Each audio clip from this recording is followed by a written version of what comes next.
día de hoy estamos hablando de independencia del Perú.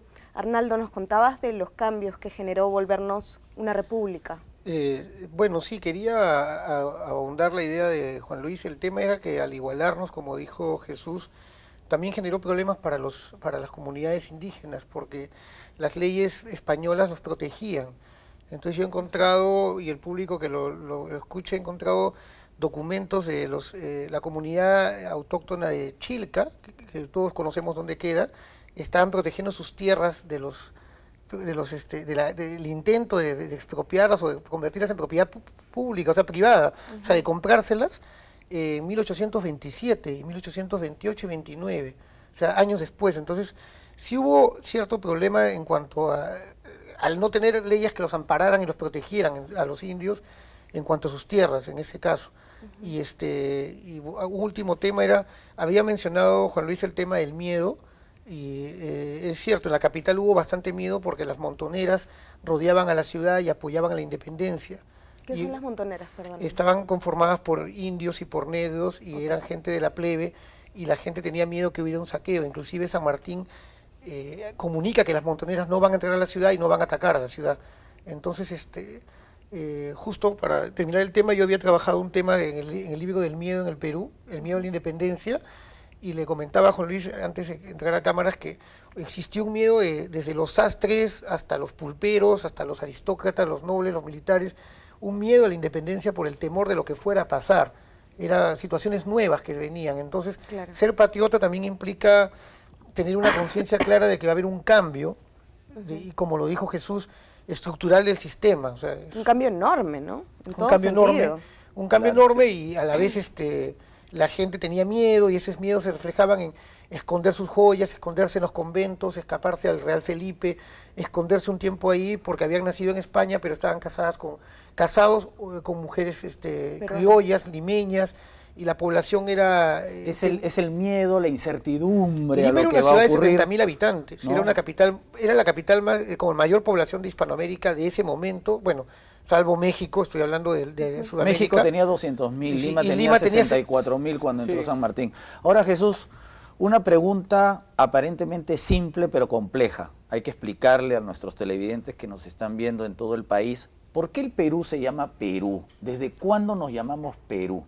Bueno, es una pregunta que nos toca directamente, en el sentido de que es el nombre propio que utilizamos para nuestra nación, ¿no? Nuestra identidad. Bueno, comienza desde la conquista, ¿no? Cuando Pizarro viene desde Panamá hacia, en ese momento, el sur del territorio ya conquistado por España. Las tierras hacia el sur se llamaban de esa manera, quizá porque había una autoridad étnica llamado curaca o cacique, dependiendo del lenguaje que utilicemos, llamado Virú o Pirú. Entonces, cuando él pide permiso para conquistar hacia el sur de Panamá, pide permiso a la corona ya para conquistar un territorio llamado Virú. Entonces, cuando sale a los reinos, o digamos, la que se va a convertir en gobernación posteriormente, ¿no? Claro, aparentemente el origen del nombre, según el maestro Raúl Porras Barrenechea, que justamente estudió el nombre del Perú, en 1522 parte un piloto vasco, Pascual de Andagoya, ¿no? Parte desde el sur de Panamá, desde Panamá hacia el sur, y llega a las tierras del cacique del Virú, ¿no? O del río Virú, que vendría a estar al sur de Panamá o al norte de la actual Colombia, ¿no? Entonces, cuando él presenta su relación del viaje, en lugar de poner Virú, pone Pirú. Y por lo tanto, cuando los españoles llegan, o sea, cuando Pizarro arma la empresa de la conquista de estos territorios, ya se habla del Perú. Por lo tanto, el nombre del Perú no es español. No es español. No es indígena. Es una andino, derivación, digamos. Claro. Y de Pirú a Perú. Por la pronunciación, porque Pirú, la palabra Pirú es una palabra un poco difícil de pronunciar y deriva en como Perú, Lima, ¿no? como Lima, Lima, Rímac, ¿no? Que se deriva de la mala escritura o la mala pronunciación de palabras de origen entonces Jesús, eso quiere decir que los peruanos, durante los tiempos de la independencia y posterior a ella, no tuvimos ningún problema en seguir llamando este territorio Perú. Quizás lo que muestra el detalle es que la independencia fue un asunto complejo, ¿no? En el que tanto hay cambios, efectivamente hay una nueva estructura política, hay que adaptarse a un nuevo lenguaje, aparece la ciudadanía, ¿no? Como un mecanismo de integración entre la población y el Estado, pero por otro lado también hay mucha continuidad, ¿no? En el sentido de que hay personas élites y políticos que entraron en independencia, quizá evitando una revolución mayor, ¿no? Tratando de que sea un movimiento mucho más moderado.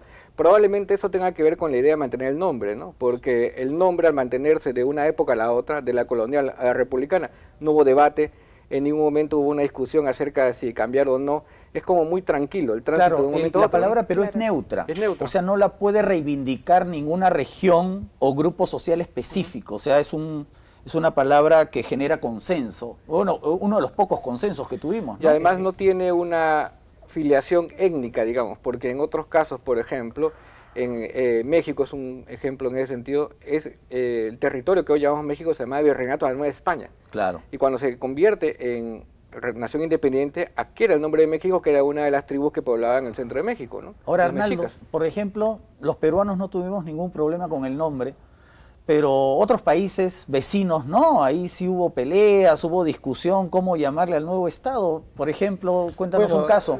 Bueno, recuerdo el tema de que ya se decía la frase vale un Perú desde el siglo XVII, entonces el Perú era conocido en Europa, en el mundo occidental ya era conocido el nombre de Perú, y en realidad Perú era todo hasta que se van creando los virreinatos, como tú lo has dicho. O sea, se crea la Nueva Granada, que luego se convierte en República de Nueva Granada, y posteriormente adquiere el nombre de Colombia. Colombia por Colón, ¿no? En la audiencia de Quito, que formó parte de la República de la primera República de Colombia, hoy Gran Colombia, también al unirse con Guayaquil no pueden escoger ni nombre de República de Quito ni de República de Guayaquil, y escogen el nombre de Ecuador en 1830. Claro, o sea, el caso de Ecuador es peculiar porque por tradición debió llamarse Quito, porque fue el reino de Quito, el famoso reino de Quito durante la época del Tahuantinsuyo, los mismos ecuatorianos hablan del reino de Quito, luego la audiencia de Quito, pero Guayaquil que el otro polo se iba a resistir al nombre de Quito, entonces tuvieron que encontrarle pues un nombre totalmente neutral, casi aséptico, artificial realmente. Ecuador, igual ocurre con Argentina, o Argentina no es tan artificial. Bueno, Argentina tiene como tradición el nombre correspondiente a La Plata, ¿no? Por la Claro. salida de La Plata de Potosí hacia el Atlántico. Pero también hubo discusión. Al principio eran las Provincias Unidas del Río de la Plata, Claro. Confederación Argentina, etcétera. Y la Constitución Argentina de mediados del siglo XIX admite como 4 nombres posibles para llamar a lo que hoy llamamos Argentina. Entonces, Y si comparamos, digamos, los procesos de independencia del Perú y de otros países hermanos, ¿cómo fue nuestro proceso? ¿Fue más tranquilo? ¿Fluyó mejor? ¿Fue antes? Sí, ¿Fue de hecho, no después? se puede entender si no es comparándolo, porque el proceso de independencia del Perú no es único, es un proceso que tiene que ver con la independencia de varias. Forma parte de un gran proceso, y además transatlántico, porque comienza con los cambios en la propia península, ¿no? que afectan el territorio americano y que termina produciendo la independencia pues, de todos estos países. No somos uno de los más tardíos, tenemos quizás la sensación los peruanos de que nosotros nos independizamos al final, ¿no? Pero, por ejemplo, México es un caso interesante. México tiene como celebración oficial 1810, digamos, el año, ¿no? La rebelión de Hidalgo. Pero es la rebelión de Hidalgo, que en su momento fue combatida, Y aplastada ferozmente. que es reivindicada después. Pero la fecha realmente cuando México como nación se independiza y toma un acuerdo para separarse de España es 1821, el mismo año que tenemos nosotros. Esa podría haber sido también su fecha de independencia, porque celebrar 1810 es como si nosotros celebrásemos más o menos la época de Tupac Amaru. Claro, lo que pasa es que muchos países han celebrado el Bicentenario recordando el primer grito, la primera sonada supuestamente independentista, porque en realidad son movimientos ambiguos. Es como si nosotros hubiésemos celebrado el Bicentenario el año pasado, con el grito de Cela en Tacna, o si estuviéramos esperando el 14, la rebelión del Cusco de los hermanos Angulo o de Mateo Pumacagua. Es más, este año estamos celebrando los 200 años de la rebelión de Huánuco, ¿no? Los que nos están viendo en Huánuco deben recordar que en 1812 Juan José Crespo y Castillo se rebeló con los indios de Huánuco, creo, corrígeme Jesús, reivindicando un poco la Constitución de Cádiz. ¿Cómo fue lo de Huánuco que nos están viendo en este momento allí? Bueno, hay una serie de levantamientos que llamaríamos anticoloniales, ¿no? En el sentido que buscan una mejora de las condiciones políticas, económicas, tiene que ver con la Constitución. Pues la Constitución, por ejemplo, en 1812 trajo una novedad en América, ¿no? Que tuvo mucha influencia, la noción de ciudadano, porque la ciudadanía acá no llega únicamente con la etapa republicana, ya llega de la época previa, digamos, de las reformas que en España ocurren en 1812, que es cuando acá se permite la ciudadanía incluso indígena, y hay votación para elegir representantes, y eso trae una serie de cambios y reformas, y sobre todo porque desde Lima, el virrey, por ejemplo, se negaba a proclamar la Constitución, se negaba a los procesos políticos que estaba obligado, y en ese momento ocurren pues, rebeliones en varias partes exigiendo, ¿no? Eso pasa en Cusco y en otros lugares, ¿no? Donde se exige que se aplique la Constitución, que se la jure. Entonces es interesante cómo hay toda una respuesta, ¿no? desde los sectores populares, de los indígenas y otros grupos más, a lo que llamaríamos la ciudadanía, ¿no? Que es lo que está pasando en Huánuco y en otras partes, ¿no? Eso quiere decir que, como vemos que una fecha es una posibilidad entre varias, ¿no? Hacer un llamado a las autoridades, al pueblo de Huánuco, para que se movilicen, en el buen sentido del término, ojo, este año, que la rebelión de los indios de la zona y de Juan José Crespo y Castillo se rebelaron, pues, ¿no? Es hace 200 años.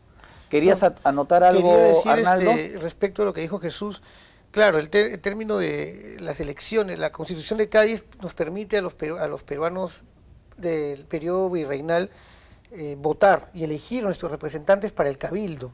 Entonces el cabildo de Lima es elegido, pero luego al dejar de validar esa constitución, al dejarla sin efecto, vuelven los regidores perpetuos, que lo ha trabajado don Guillermo Loman, eran los antiguos nobles limeños, descendientes de los fundadores, quienes tenían la vara de regidores de por vida, era un cargo perpetuo, un cargo de por vida.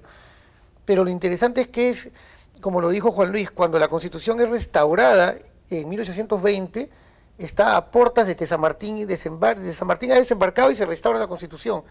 Entonces nuestro cabildo que va a proclamar la independencia es un cabildo que había sido elegido en su momento. Eran las antiguas personas que habían sido denostadas por el virreinato, vuelven a ocupar su cargo edilicio y son los que ellos van a firmar el acta de independencia. Ese grupo de personas que habían sido elegidos por voto, con un voto, se puede decir, popular en todo caso, ¿no? Y con eso nos vamos a un corte y yo quiero preguntarte justamente de esa firma. Y ya regresamos.